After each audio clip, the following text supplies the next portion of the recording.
jam 10. Di mana ya Pak? Jadi saya sudah menetapkan di salah satu puskesmas di Gandus. Kenapa di puskesmas? Kenapa vaksin itu kita laksanakan di puskesmas? Bisa saja mungkin saya laksanakan di Giri Agung atau di RSUD terbesar.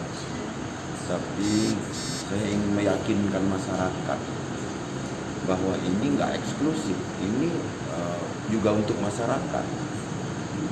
Dan saya lakukan itu untuk masyarakat juga lebih yakin bahwa para pemimpin juga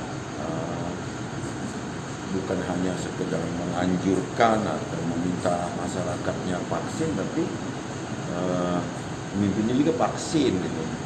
Kemungkinan besar besok wali kota juga ya. Wali belum dapat register dia.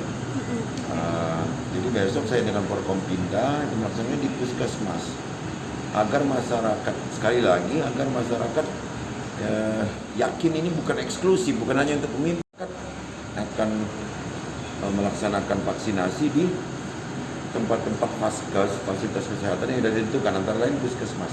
Pak, persiapan khusus Bapak dari Bapak belum vaksin mental gitu. Olahraga kah, vitamin kah, atau apa? Orang ini kan untuk kenapa harus mempersiapkan mental ini kan untuk tujuan baik ini tak? Biasa saja. Tapi bahwa syaratnya nggak boleh hipertensi katanya ya saya memang sehari-hari nggak hipertensi juga. Jadi untuk yang normatif ya saya lakukan mungkin cek tensi atau yang lain-lain sesuai dengan petunjuk dokter. Setelah vaksin ada dulu Pak?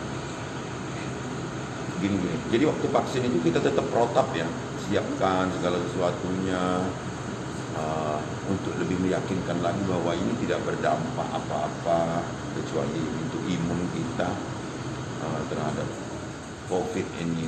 Jadi kalau setelah 30 menit besok nggak ada reaksi yang negatif, ya saya berkegiatan lagi, kan kangen sama kamu. Terkhusus nggak yang akan menjuntikan Pak? Bapak yang vaksin Bapak udah tahu Pak siapa dokter petugas kesehatan? Atau dia bebas? kan sudah dilatih tuh vaksinator.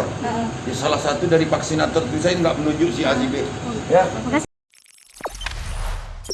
Jangan lupa subscribe, share, komen, dan like ya.